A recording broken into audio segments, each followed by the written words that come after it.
பேரவைத் தலைவர் அவர்களே, சுருக்கமாக பேச சொன்னீர்கள். எந்த கவன ஈர்ப்பு தீர்மானம் எதை குறித்து கொடுத்திருக்கின்றீர்களோ அதை ஒட்டி மட்டும்தான் பேசணும். நீங்க மற்ற விஷயங்களை இதில் கொண்டு வரக்கூடாது. நான் ஒரு தந்தையாக நின்று பேசிக் கொண்டிருக்கிறேன். பெத்த மனம் பித்து என்று சொல்வார்கள். பிள்ளை மனம் கூட கல்லாக இருந்துவிடும்.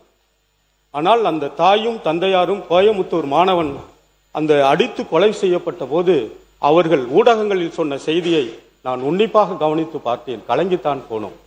பெற்ற பிள்ளைகள் 3ஆம் ஆண்டு படிக்கிற அந்த என்ஜினியர் படிக்கிற பிள்ளை போதை புழக்கம் இருக்கிறது என்று காவல்துறையில் தகவல் சொன்னார் என்பதற்காக போதை பழக்கத்தை யார் யாரெல்லாம் கையாளுகிறார்கள் என்று அடையாளம் சொன்னார்கள் என்பதற்காகவே அவர் கொலை செய்யப்பட்டு விட்டார் என்று சொல்லுகிறார்கள்.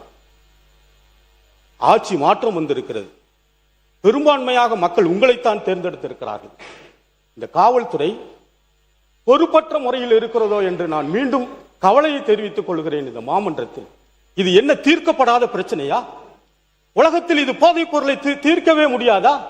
கடுமையான சட்டங்கள் வந்திருக்கிறது. நடைமுறைப்படுத்துவதற்கு காவல்துறைக்கும் நீதிமன்றத்திற்கும் யார் தடங்கள்? மாண்புமிகு பேரவைத் தலைவர் அவர்களே, அந்த மாணவனுக்கு நீதி வேண்டும். அந்த மாணவன் மட்டுமல்ல, ஒட்டுமொத்த மாணவ சமுதாயமும் பாதுகாக்கப்பட வேண்டும். அப்படி பாதுகாக்கப்பட வேண்டும் என்று சொன்னால் தனி சட்டங்களை கொண்டு வருவதற்கு கூட இந்த அரசு தயாராக இருக்க வேண்டும். சட்டம் கொண்டு வருவது மட்டுமல்ல, அந்த சட்டத்தை நடைமுறைப்படுத்துவதற்கு ஒரு தனி ஆளுமை வேண்டும். அந்த ஆளுமை உங்களிடம் இருக்கிறது என்று தமிழ்நாடு மக்கள் எதிர்பார்த்திருக்கிறார்கள். செய்வீர்களா என்று நான் கேட்கிறேன். எனவே உரிய நீதிபதியை கொண்டு, ஓய்வு பெற்ற நீதிபதியை கொண்டு உரிய விசாரணை நடத்தப்பட வேண்டும்.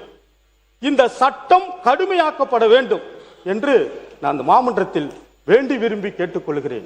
அதோடு இன்னொன்றையும் சொல்லுகிறேன். திருவொற்றியூரில் ஒரு பள்ளி மாணவன் இறந்து போயிருக்கிறான். அந்த குடும்பம், அந்த தாயினுடைய மனநிலையை இந்த அவை பரிசீலிக்க வேண்டும். அதே போல நம்முடைய தளி சட்டமன்ற தொகுதியில் சித்தாம்பூர் ஊராட்சிக்கு உட்பட்டிருக்கிற ஒரு பெட்டாக்கலாம் என்கின்ற ஊராட்சி ஒன்றிய தொடக்க பள்ளியில் 4ஆம் வகுப்பு மாணவி பாலியலால் படுகொலை செய்யப்பட்டிருக்கிறார்.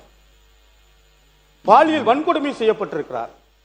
எனவே இந்த அரசு உரிய கவனம் செலுத்த வேண்டும். கடந்து போய்விடக் கூடாது. கவன ஈர்ப்பு தீர்மானம் கடந்து போய்விடக் கூடாது. உரிய சட்டம் இயற்றப்பட வேண்டும்.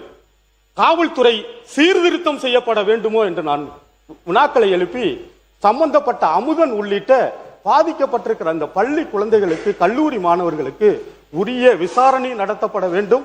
குற்றவாளிகள் மீது கடுமையான தண்டனையை பெற்றுத் தருவதற்கு இந்த அரசு உறுதுணையாக இருக்க வேண்டும். அந்த இழந்து போயிருக்கிற அந்த குடும்பத்திற்கு உரிய பாதுகாப்பு மட்டுமல்ல, நிவாரணங்களை வழங்குவதற்கும் அரசு தயாராக இருக்க வேண்டும் என்று பணிவோடு கேட்டு நான் விடைபெறுகிறேன். நன்றி, வணக்கம். மாண்புமிகு உறுப்பினர்